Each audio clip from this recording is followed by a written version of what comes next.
And I'm sure that the people will go to the polls and vote for this young lady. Let's welcome Santia Bradshaw. Can't take no more. Frontal must go. Can't take no more. Frontal must go. Can't take no more. Frontal must go. Can't take no more. Frontal must go. But we can't take no more. So Fandel got to go. It's rougher than tough. Rougher than tough. Things worse than before. Wake up and snore. Good night. Good night, St. Michael West Central. Good night, Barbados Labour Party. Good night to all the Democratic Labour Party supporters who are here tonight as well, because we welcome you to the Barbados Labour Party's platform. I am here tonight very proud to support this platform for Ian Gooding Edgell, who I expect will join me in Parliament after the bell after the votes are counted, rather, on the 21st of February. From the crowd here tonight, I can tell that Ian Gooding Edgell already got this seat locked down. Up in St. Michael Southeast, I can tell you things going well, and we got up there locked down too. And from what I'm hearing as I go across the length and breadth of Barbados, we got quite a few others locked down as well. And the Dems are on the run. And so they should be. And tonight I come to this platform to talk to you about not only why you should vote for the Barbados Labour Party and vote for Ian Gooding Edgell, but to express to you some of my concerns as a young person in politics, and why I believe that the Barbados Labour Party basically brings to you a hope for a better tomorrow. I am one of the youngest candidates, the youngest female candidate in the Barbados Labour Party. I'm an attorney at law, and I've also had the experience of managing artists and taking our cultural entrepreneurs across the region and across the world.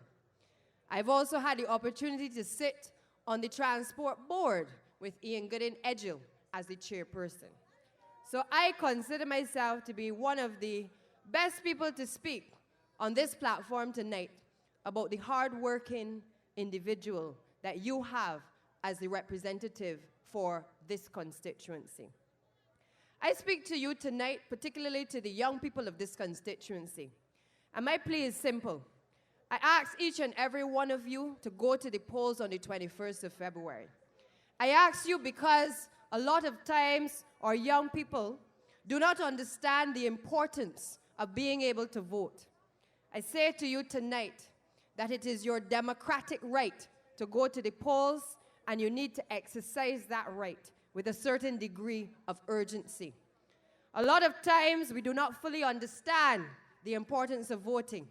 In the last election, the Democratic Labour Party came to the people of not only this constituency, but across Barbados, and told the young people in a number of platforms that they had, with a lot of music and everything, that it was time for change, and they needed to get out the Barbados Labour Party. And in believing that the Democratic Labour Party had something to offer them, a number of young people went to the polls and voted out the Barbados Labour Party. But I say to you tonight that because of that disappointment, you also have a reason to go to the polls on the 21st of February. Because I know that the Democratic Labour Party has disappointed many of you. And therefore, it is only the right thing to do to go on the 21st of February and vote them out.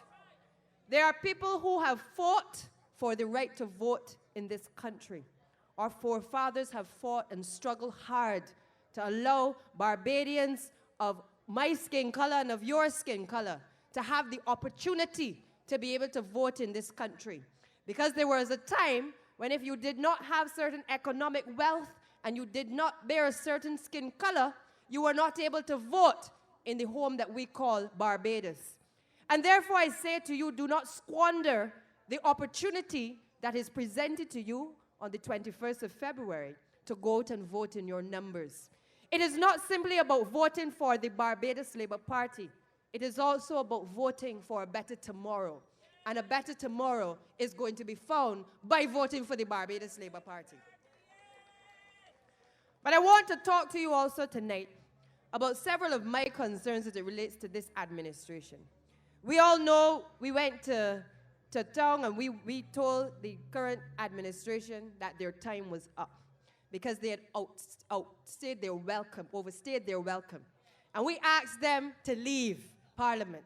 And they took their cool time. But what is interesting is that across Barbados, over the course of the previous months, you could hear echoed the sentiment that people wanted an election. And people did not want an election to keep the Democratic Labour Party. They wanted an election to get rid of the Democratic Labour Party. And in a matter of, I believe it is 2 weeks that we have, because today is the 7th, we have the opportunity to go in our numbers and be able to make a statement to the Democratic Labour Party that enough is enough. We have had enough of them. I can say to you that I have had the frustrations of sitting in Parliament, in the Senate, and listening to the Democratic Labour Party constantly blame the Barbados Labour Party for the situation that it finds itself in. I have had the misfortune of having to listen to them blame the leadership of the Barbados Labour Party, cast aspersions on the characters of several members of the Barbados Labour Party, but not once be able to tell the people of this country what it is that they have been doing while they've been in office for the past 5 years. They cannot even tell us where we are going as a country. Instead, they tell us to hold strain. They tell us that they are doing all that they can do. But we well know that Barbados is accustomed to strong leadership. Barbados is accustomed to leaders who inspire hope in our generations, who ask us to aspire to be the best that we can be and to provide a better life for all Barbadians. But we have been reduced under the Democratic Labour Party to having to accept a level of mediocrity. We are being told we must accept that from week to week, Barbadians are living from paycheck to paycheck. We have to accept the cost of living increasing from a Democratic Labour Party administration that told us that they would reduce the cost of living. We are being asked to accept that even though they're making millions of dollars from BNOC, that we are being forced to pay more and more for our electricity. And let me don't talk about the VAT. Because this is an administration that promised to relieve the value-added tax on Barbadians because they were for a party for the poor and the masses. But instead, by their policies, they have sought to put the noose around the necks of Barbadians, to make it more difficult for Barbadians to be able to afford the standard of living to which they have become accustomed. Now, I believe that the situation in this constituency is no different from the situation in St. Michael's Southeast. And that you, like me, understand that we have a serious situation that we are facing. Because we are not hearing from this current administration what it intends to do here in this area, nor are we hearing what they intend to do for the rest of the country. And I have a situation in St. Michael's Southeast, which I believe you have here too, where we have a concern with our elderly, where they now are being faced to accept medication on the formulary and no doubt causing them significant distress. Because you know how old people are. Old people don't like change. Old people like to know that if they're taking their medication that has been prescribed by the doctor, that is the medication that they're going to continue to take until they die. And therefore, when they get into their old age now and you're asking them to shift their medication, not on the basis of this is a better medication necessarily, but on the basis that you are cutting back in the system. It is unfair to the elderly people who have worked to build Barbados in this country. I have gone to the Queen Elizabeth Hospital, and when I hear them talking about the care at the Queen Elizabeth Hospital, I stand here tonight and I will tell you that I believe the doctors and nurses in the Queen Elizabeth Hospital do well with the conditions that they have. But it is not fair to the people of this country to have to wait long hours in QEH to be administered health care in this country. That is not what you have worked for. That is not what I work for. And it is not what I would like to see left behind for the generations that are to come. I spent all year's night in the hospital with my 87-year-old grandmother. She has a heart condition. She has diabetes. So I can stand here tonight and tell you the concerns that I know of the elderly, not just from personal experience with her, but also from sitting in QEH or All Years Night and watching old people there on their own in many cases without anyone to look after them and without being attended to with any degree of urgency. Because you know it's All Years Night, so the doctor is basically not in the hospital. There's no urgency on All Years Night to attend to anybody. But the fact remains is that the healthcare system that you hear Don Villinis talking about and Irene Sandiford Garner talking about, it is worrying when Barbadians understand from going to QEH that things are not changing in the Queen Elizabeth Hospital. You can paint the walls, you can change the tiles, you can put in fancy waterfalls at the entrance to the QEH. But if you do not administer to the healthcare system in this country and to the people who need it most, adequate healthcare, you as an administration have failed. And any administration that fails to look after the healthcare of our people has failed the people of this country. When we talk about the fact that this administration, I am tired hearing whether they're going to build a hospital, they're going to remodel the hospital, they're going to put it in some other location. It tells me as a young person that the Democratic Labour Party does not understand what it is doing.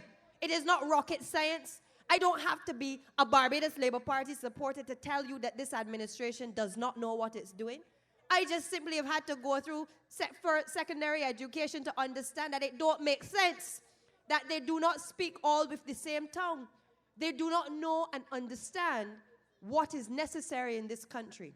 And they say what suits them at any particular time. But it gets worse because we've seen the issues with Alexandra. No one in government can make a decision as it related to the Alexandra issue. But you know what is the saddest part about it? Not simply that the Prime Minister took his time to be able to address the people of Barbados on the issue and still didn't really make a decision about the Alexandra issue. But what is sad in this country is that the young people to whom we would want to expect that they are going to behave a certain way, that these are the same people who have been let down by the educational system and by our political leaders. Because the urgency to which that matter should have been treated, it was not treated. And I say to you tonight, that is not the kind of leadership to which Barbadians need to aspire to. That is not the kind of leadership that we want. Because when Owen Arthur found problems in government, he told you, we will face it and we will fix it. That is the nature of the Barbados Labour Party. We don't pussyfoot, we get on with the business at hand, and we do what is right in the interest of the people of this country. But let me talk. Mark Williams spoke about my interest in culture. And you all know that I've worked hard in the cultural industries. I have worked hard from the time I came back to Barbados. I saw it necessary to be able to assist the creative people in this country. Because I recognized that creative people needed persons in their businesses to be able to manage and to negotiate on their behalf.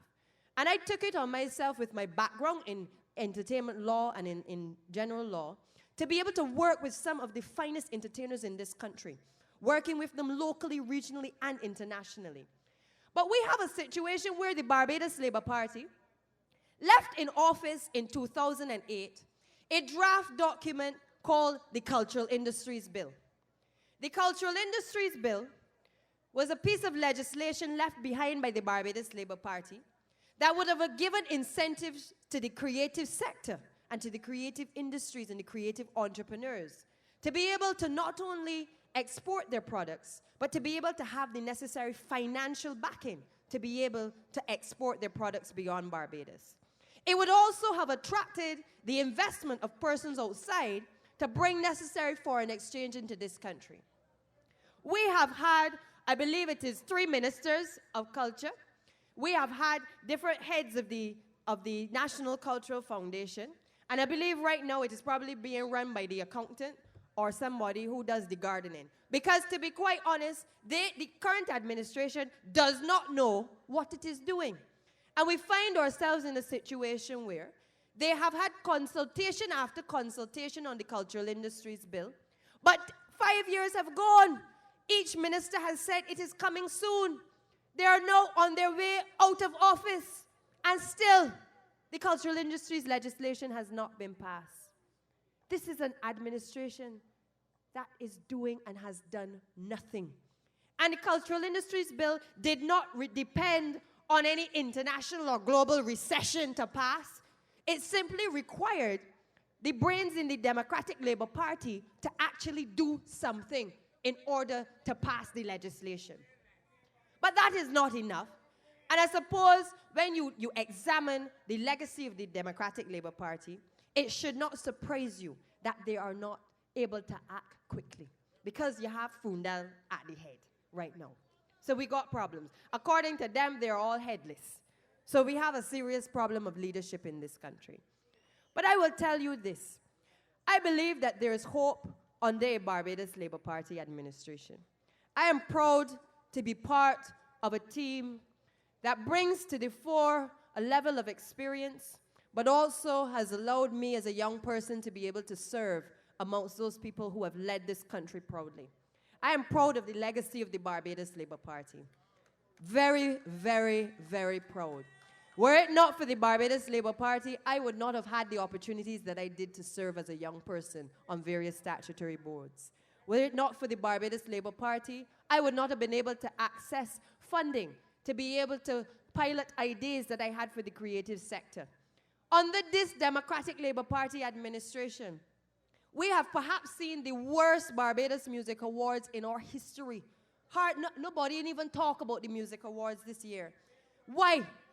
Because this is an administration that does not understand how to develop any sector, never mind a new economic sector. That is what we are facing. But what you will hear them tell you is they will boast about their housing policy, helping every last person, they tell you. Well, I don't know if they choose the people that they help. But I'm sure in this constituency that you, like me, have come to recognize that they have not helped every last person. Because I'm not sure anymore what a low-income person is supposed to be classified as.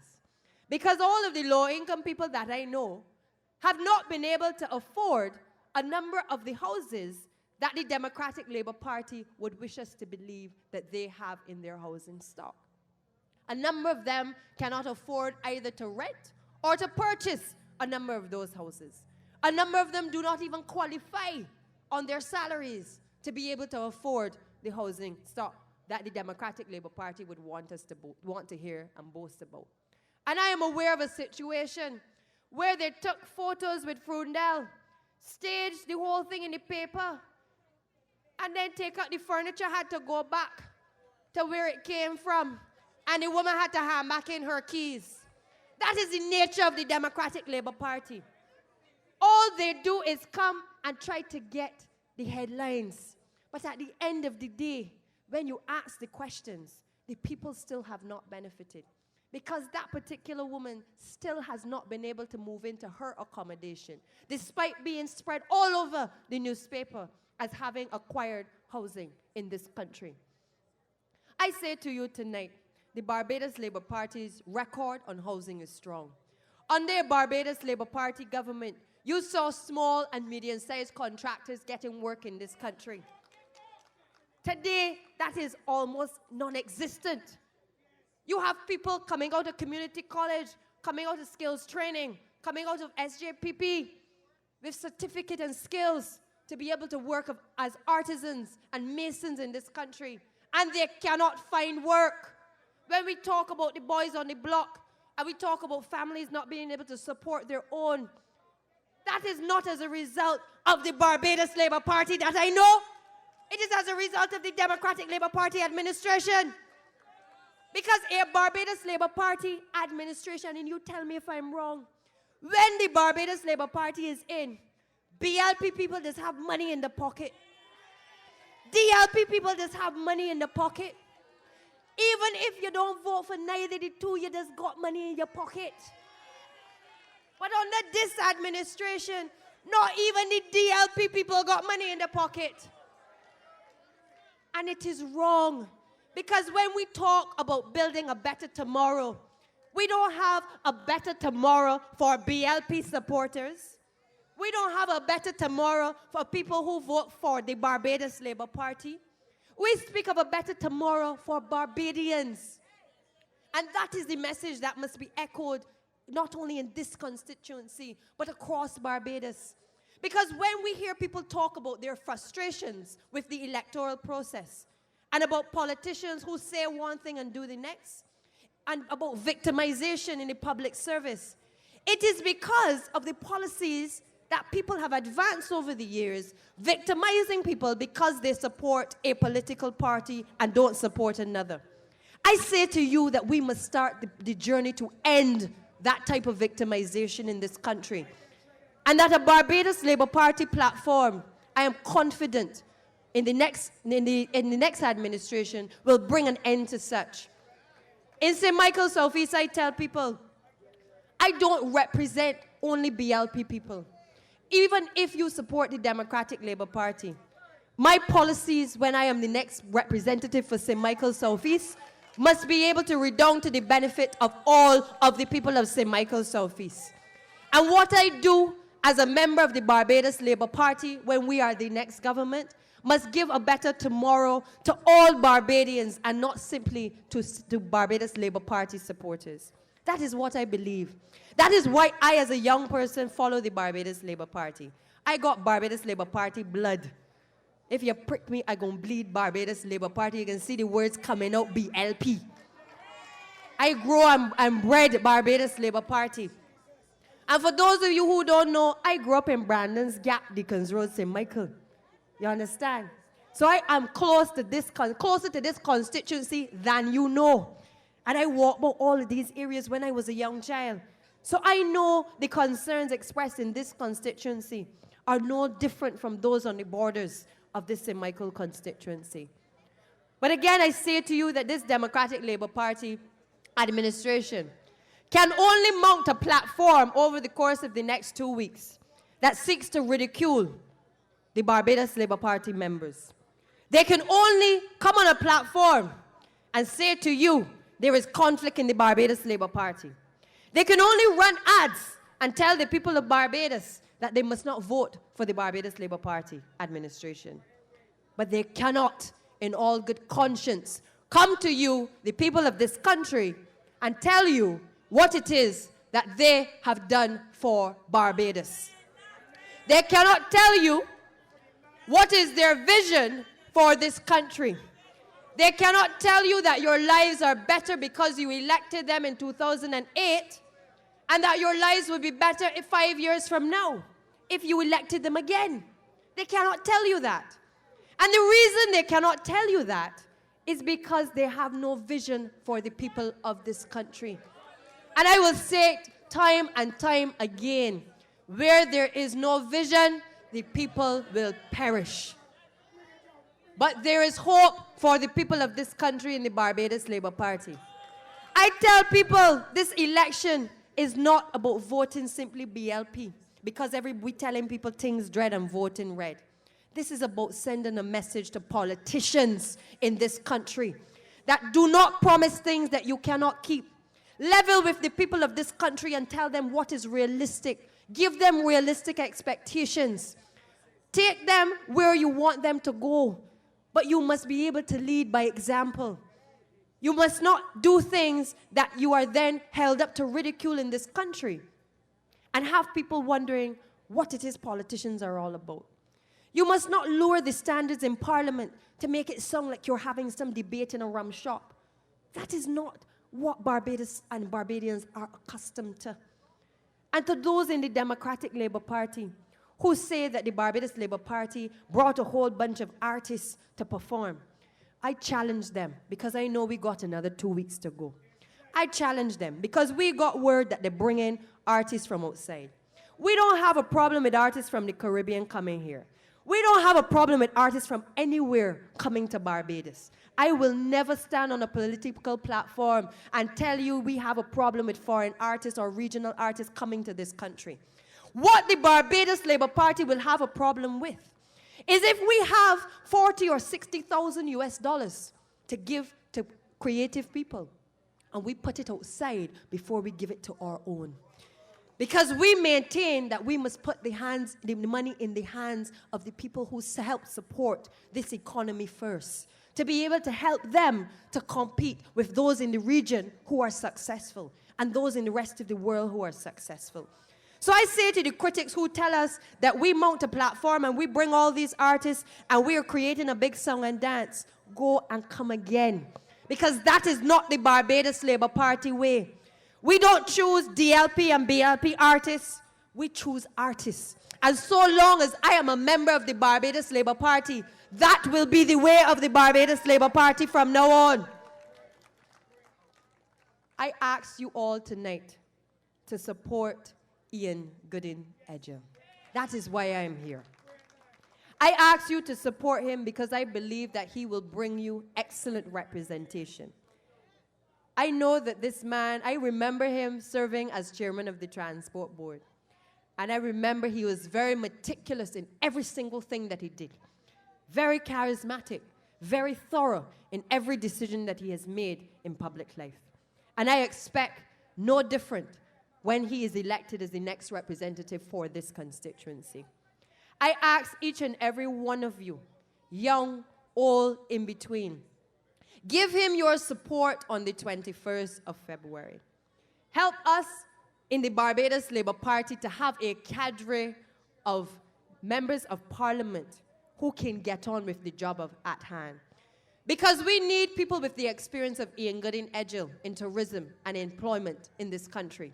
We need people like Ian Goodin Edgell to bring a breath of fresh air to the things that need to be done to diversify this economy.